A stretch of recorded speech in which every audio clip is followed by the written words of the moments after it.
Welcome back to the Undrafted. Today I want to talk about Lonzo Ball and his improvement this season. Before we get into it, like and subscribe. We're on that road to 1K, and we still have that giveaway. I did not forget about that.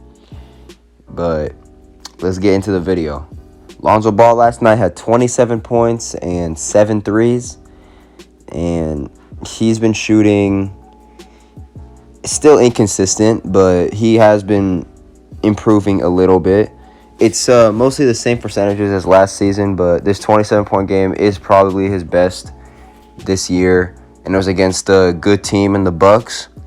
So they're kind of using Lonzo Ball as more of a shooting guard next to Eric Bledsoe, which it should be the other way around, or trade Eric Bledsoe, honestly. In my opinion, Eric Bledsoe does nothing for him for their future.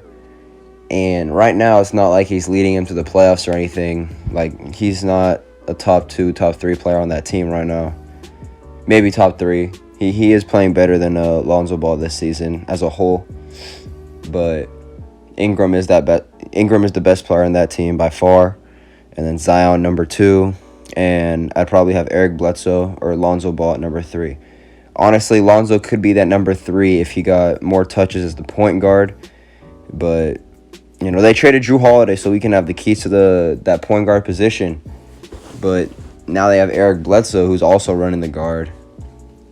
Honestly, they should either trade Lonzo to a team where he can be that point guard because he has skill. He's a great passer, a great defender, an improved shooter. Honestly, he could fit on a team, say, like the Clippers. He could be really good for the Clippers. I just don't know if the Clippers have the assets to trade for him. Or Eric Bledsoe. He could go to the Clippers too, Either one of them. But Lonzo Ball, he's averaging a career high in assists per game and rebounds per game, which, mainly because he's not the main point guard. He has Eric Bledsoe starting with him. And also Ingram, his playmaking has improved a lot. And, they got Steven Adams now who takes most of the rebounds. So that's understandable.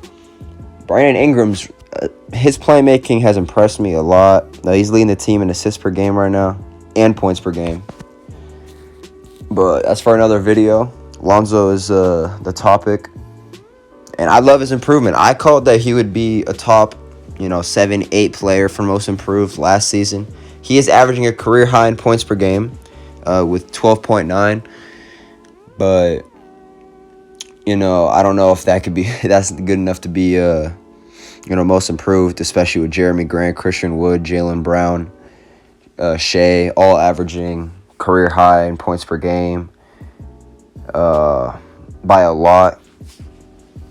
But Lonzo, he has improved. I like his improvement. I don't think I still think he's a bust, but not like in the way where he's gonna get kicked out of the league, like Greg Oden or other busts.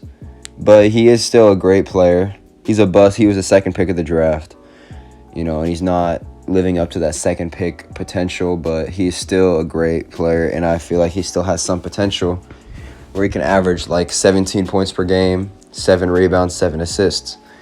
And his three-point shooting was the first improvement that improvement from last season to this season where he's shooting more threes with great efficiency. I'd like to see it improve for the rest of the year and to next season. But that's it for the video.